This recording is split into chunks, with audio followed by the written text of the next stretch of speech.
Thank you, Senator. Cindy mentioned it, Mrs. McCain mentioned it earlier about how you are trying to inspire college students, young people.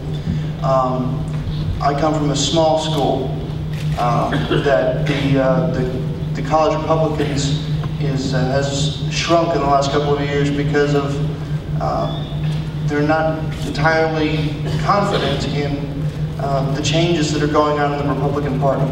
How can you creatively yet realistically address those concerns of college students my age? Thank you.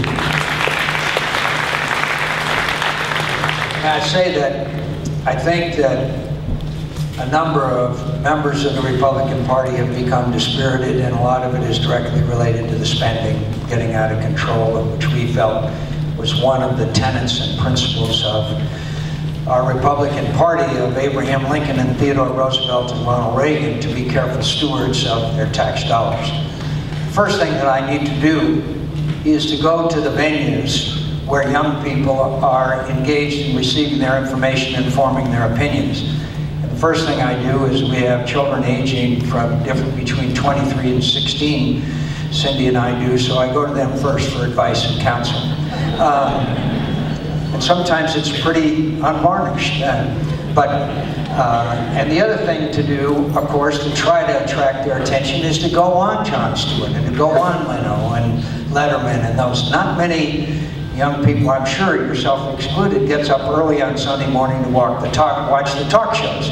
So go to those venues and then use as effectively as possible. And we've got a lot of work to do. You alluded to it. We've got a lot of work to do. And that is to use the internet, which is the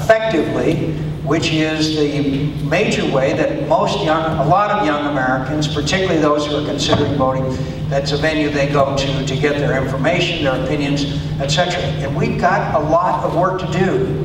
And we need young people like you who, if you want to support our campaign, we've got to have you out there active. There's nothing that convinces young people like other young people.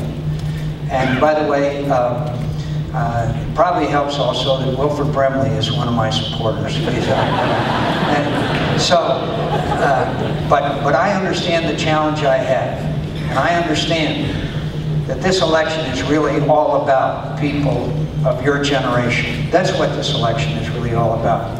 And I believe that I can convince them that I have the plan of action and the ideals and the goals and the inspiration that as next President of the United States I can serve better their interest than my opponent. Thank you for asking.